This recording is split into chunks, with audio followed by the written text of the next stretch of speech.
Hi everybody, John Meadows here, and if you've ever wondered just exactly how much you should vary your exercise selection when you train, that's what we're talking about today, so stay tuned and find out.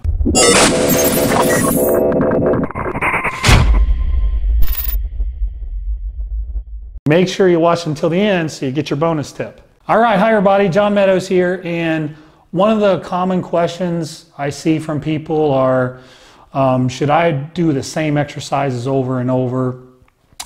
Should I start using machines and dumbbells and just, what kind of variety makes sense? And so I wanted to share my thoughts with you. So if you're a beginner, my opinion is you should have a somewhat smaller selection of exercises that you use.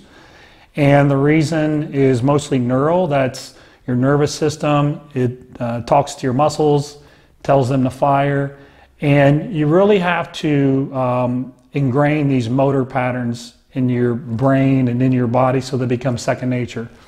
In other words, you want to learn how to, say, to do a bench press. You want your form to be second nature. Now you always want to improve on your form, but basically you want these exercises to be an exercise in which you don't have to sit there and think about it, but boom, it's just second nature.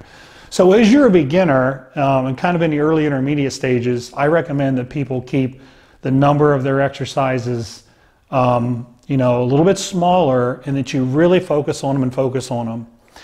Now, here's the thing though, once you ingrain those motor patterns and everything feels great, and if your goal is hypertrophy, in my opinion, your strategy has to change a little bit. Your muscles, people think, all have this one common origin and one common insertion. And that's not the way our muscles are architected. Take your chest, for example. You may have an origin in a certain place, but you have insertions along your clavicle, along your sternum. Look at your trapezius. Several different parts of your trapezius. Your upper trapezius will elevate your scapula. The middle trapezius abduct your scapula.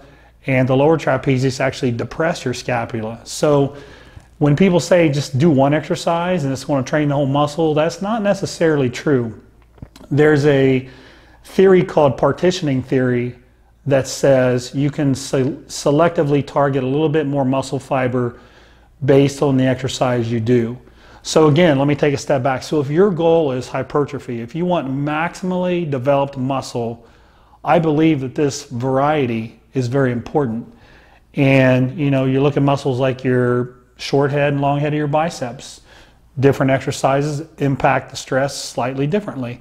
And you find that really with all your body. I saw a study in the Journal of Strength and Conditioning from Fonseca, I don't know if I'm saying that right, a while back. I thought it was pretty interesting. But they took a group of people, they equated the volume, so they did the same amount of volume, and one of them just did, I believe it was Smith machine squats, and the other group did Smith machine squats, they did leg presses, they did lunges, and they had a fourth exercise too. I can't think of it, but the results were, and again, the volume was equated, so they did the same number of sets, and the results were that the group that only did the Smith machine squats, they didn't have the vastus medialis development or rectus femoris development that the other group had that used the 4 different exercises. And I thought that was a really, really interesting study. But it's Fonseca, F-O-N-S-E-C-A, if anybody wants to look it up. But it just kind of goes back to my point. If you really want fully developed muscle, I want to encourage you to use different exercises. When you change to another exercise, stick with it, ingrain that motor pattern until it feels awesome, and don't be afraid to use variety though. I just think, now the cool thing people are saying is you just pick 7, 8 exercises and that's all you should do. And I just don't necessarily agree with that when it comes to hypertrophy, especially if you're natural. Natural athletes especially. A lot of the guys that preach that are certainly not natural, and their programs are going to work probably no matter what they do. So that's it. That's all I want to talk about today. So just to recap, if you're a beginner, make sure you stick to that like a lower number of exercises, and you really ingrain those motor patterns, learn the movements. But as you advance, if your goal is maximum hypertrophy, then I want you to use multi-planar, multi-angle workouts where you're using different angles, different exercises, so you can target the entire muscle, again, based on that partitioning theory. So thanks for watching. I hope you enjoyed this.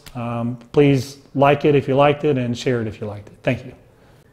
All right, so here's a little bonus for you. So how often do you rotate exercises? Once you pick an exercise, you add it to your repertoire, how long do you keep it? It's going to depend on a couple things. How quickly do you learn it? So if it's a complex movement, it may take you longer to learn it and ingrain that motor pattern. So you may have to do it 6 weeks, 8 weeks. You may have to do it 12 weeks, maybe even longer.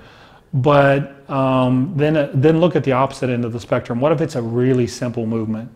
What if it's just a machine press or a concentration curl or a leg extension?